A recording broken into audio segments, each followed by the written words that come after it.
তাহলে শুরু করতে যাচ্ছি আমাদের সয়েল টেস্ট রিপোর্ট স্টাডি নিয়ে। আসলে ফাউন্ডেশন ডিজাইন করার জন্য আমাদের সবচেয়ে এসেনশিয়াল বা অপরিহার্য যেটা সেটা হলো আমাদের soil test report. Soil test report ছাড়া ফাউন্ডেশন ডিজাইন অ্যাপ্রোপ্রিয়েটভাবে সয়েল টেস্ট মানে ফাউন্ডেশন ডিজাইন করা যায় না। আমাদের আমরা যদি পারফেক্টলি একজ্যাক্ট সাইজের ফুটিং প্রোভাইড করতে চাই, ফাউন্ডেশন প্রোভাইড করতে চাই, রেনফোর্সমেন্ট প্রোভাইড করতে চাই, তাহলে আমাদের অবশ্যই সয়েল টেস্ট রিপোর্ট লাগবে। অনেকে অনেক সময় মফস্বল এরিয়াতে বা বিভিন্ন অসচেতন যারা ক্লায়েন্ট থাকে, অনেকেই অনেক সময় বলে যে সয়েল টেস্ট রিপোর্ট না করেই ফাউন্ডেশনটা ডিজাইন করতে। তো যেটা আসলে মোটেও ঠিক না। কারণ হলো অনেকে এরকম বলে যে আমার পাশে একজনে 5 তলা বিল্ডিং করছে, সয়েল টেস্ট রিপোর্ট করছে যে সেখানে পাইল লাগে নাই, আমি 3 তলা 4 তলা করবো, আমার তো তাহলে পাইল লাগবে না বা আমার তো সয়েল টেস্ট করা লাগবে না, সেটার সয়েল টেস্ট রিপোর্ট দিয়ে করে ফেললেই হবে। এটা আসলে করা যাবে না, এটা নট অ্যালাউড। কারণ সয়েলের কন্ডিশন এক এক জায়গায় এক এক রকম থাকে, হ্যাঁ। সেই জন্য সয়েল টেস্ট রিপোর্ট মাস্ট। তো আমাদের ফাউন্ডেশন টাইপটা কেমন হবে, আমরা মানে আমাদের একটা বিল্ডিংয়ে আমরা কী ধরনের ফাউন্ডেশন প্রোভাইড করব, সেটা আমাদের ডিপেন্ড করে হলো সয়েল টেস্ট রিপোর্টের উপর। সয়েল টেস্ট রিপোর্টে আমাদের যে আমাদের স্ট্যান্ডার্ড পেনিট্রেশন টেস্ট বা এসপিটি টেস্ট করা হয়, সেখানে এসপিটি এন ভ্যালু পাই আমরা। সেখান থেকে এসপিটি এন থেকে ভ্যালু থেকে মূলত আমরা ডিসিশনটা নিয়ে থাকি প্রিলিমিনারি। যদিও আরও অনেকগুলা এখানে পরীক্ষা করা প্রয়োজন আছে, শুধু এই টেস্ট দিয়েই ফাইনালি মানে ফাইনাল আউটপুটটা বা ফাইনাল রেজাল্টটা পাওয়া যাবে। তারপরেও আমাদের বাংলাদেশে নর্মালি এটাই করা হয়, এসপিটি টেস্ট দিয়ে এটা রেজাল্টটা নিয়ে এটা দিয়ে ফাউন্ডেশনটা ডিজাইন করা হয়। তো আমরা এখানে এই যে সয়েল টেস্ট রিপোর্ট স্টাডি করবো এখন। আমাদের এই যে প্রথমে আমরা কি করব, সয়েল টেস্ট রিপোর্টের আমরা চলে যাবো হলো বোর লগের যে ফিগার থাকে সেখানে। এই যে আমি এখানে একটা সয়েল টেস্ট রিপোর্ট ওপেন করছি, এখানে আমাদের যদিও এই সয়েল টেস্ট রিপোর্টে বোর লগের ফিগারগুলো নাই, আমি অন্য আরেকটা সয়েল টেস্টে দেখাই। এই যে এখানে এই সয়েল টেস্ট রিপোর্টটা দেখেন, দেখা যাচ্ছে এখানে এই যে বোর লগ, এখানে আমাদের বোর লগ মানে আমাদের গর্ত করা হয় আর কি বিভিন্ন জায়গায়। এটা হলো বোরহোল ওয়ান।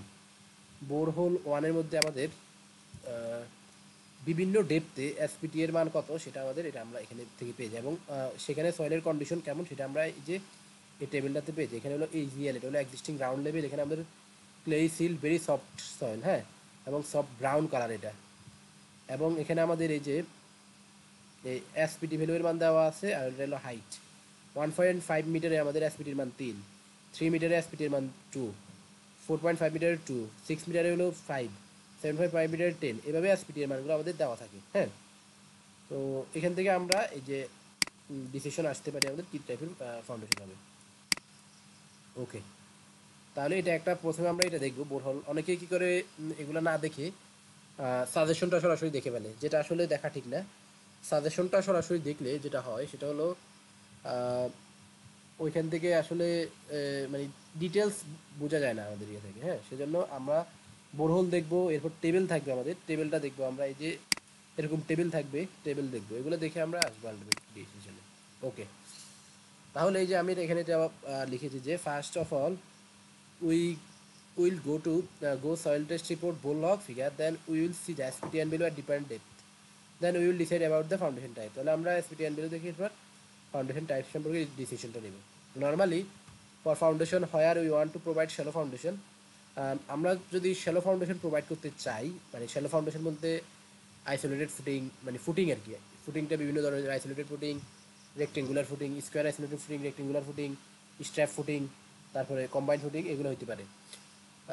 যদি আমরা এটা প্রোভাইড করতে চাই সেখানে আমাদের, এবং আমরা নর্মালি 1 থেকে 6 তলা বিল্ডিংয়ের মধ্যে আমরা চেষ্টা করি ফুটিং দিয়ে কাজ চালানোর, হ্যাঁ।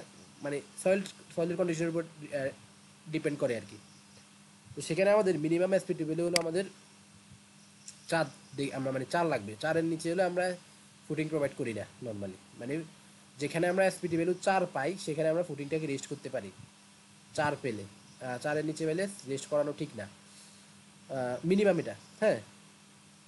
এবং এটা হবে হলো 5 থেকে 8 ফিট, মানে 5 থেকে 8 ফিট ডেপথের মধ্যে আপনার এসপিটি ভ্যালু মিনিমাম 4 পাইতে হবে, তাহলে কি আপনি সেখানে ফুটিংটা ছাড়তে পারবেন এটা। আর সাজেস্টেড এসপিটি ভ্যালু এটা হলো মিনিমাম, হ্যাঁ। আর সাজেস্টেড এসপিটি ভ্যালু 5-6 পেলে ভালো, এবং সবচেয়ে বেস্ট হয় আপনি যদি 8 পান, সেখানে 8 পাইলে এটা বেস্ট হয়। 5 ফিট, 5 থেকে 10 ফিটের মধ্যে যে 8 এসপিটি ভ্যালু 8 পান, তাহলে সেটা সেই জায়গায় আপনার ফুটিংটা ছাড়ার জন্য এটা বেস্ট একটা ইয়ে হবে। এরপর আমরা এখানে যদি আমরা 8 ফিট, আমরা যদি 8, if we got 8 SPT and value at 5 to 10 feet depth and our footing size will come comparatively small, যদি আমরা 8 পাই, আমি যেটা একটু বলেছিলাম যে বেস্ট হয় 8 পাইলে, 8 পাইলে কী সুবিধা আমাদের, এই যে ফুটিং সাইজগুলো কম্পারেটিভলি ছোটো ছোটো হয়, হ্যাঁ, এবং ফুটিংয়ের ডেপথ অফ ফাউন্ডেশনটাও কম হয়, মানে কম হয় বলতে 5 থেকে 10 ফিটের মধ্যেই থাকে। আর রিজনেবল আমরা নর্মালি শ্যালো ফাউন্ডেশন বা ফুটিং যখন প্রোভাইড করি আমরা চেষ্টা করি 5 থেকে 10 ফিটের মধ্যে আমাদের ডেপথ অফ ফাউন্ডেশন রাখার, কারণ এর চেয়ে বেশি হয়ে গেলে তখন আমাদের, এবং এটা হলো ম্যাক্সিমাম হলো 10 আর কি, আর রিজনেবল বেলে হলো 5 থেকে 8 ফিট। 5 থেকে 8 ফিটের মধ্যে রাখলে অনায়াসে ইজিলি করা যায়। তো এর চেয়ে বেশি হয়ে গেলে কী সমস্যা, এর চেয়ে বেশি হলে আমাদের এই যে মাটি চারপাশ থেকে স্কোরিং, মানে ভেঙে চলে আসে, পানির গ্রাউন্ড ওয়াটার টেবিল যদি নিচে থাকে পানি উপরে উঠে চলে আসে, এগুলো প্রবলেম। তো সেই জন্য আমরা এখানে 5 থেকে 8 ফিট রাখার চেষ্টা করি। We will try to provide the depth of foundation এই যে 6 to 8 ফিট, আর 5 ফিট হলো মিনিমাম আর কি, আমরা চেষ্টা করি 6 থেকে 8-এর মধ্যে রাখার। If we will try to provide 8 feet plus depth for of foundation, then we will face some problem। আর আমি যেটা বলেছিলাম যে 8 ফিটের বেশি হলে বা 10 ফিটের বেশি হলে আমরা যে প্রবলেমটা ফেস করি সেটা স্কোরিং অথবা পোর ওয়াটার প্রেশার, মানে পানি উপরে উঠে যায়, আমরা কনস্ট্রাকশন করতে একটু অসুবিধা।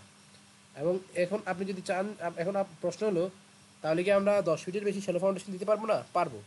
আমাদেরকে কী করতে হবে, যদি মাটি ভেঙে চলে আসে তাহলে শোর পাইল দিতে হবে এখানে, যেটা আমার একটু কস্টলি, অথবা পানি শেষ করে পানিগুলা ইয়ে করে দিয়ে আমাদেরকে ফুটিং করে ডিজাইন করতে হবে, কনস্ট্রাকশন করতে হবে। আর এখানে আমি বলেছি যে এখানে আমাদের above information are not code, this is experimental knowledge. হ্যাঁ, এখানে আমাদের, আমি যে বিষয়গুলো লিখেছি সেগুলো আমাদের এখানে কোডে সরাসরি বলা না, কিন্তু এগুলো এক্সপেরিমেন্টাল নলেজ আমাদের। ওকে।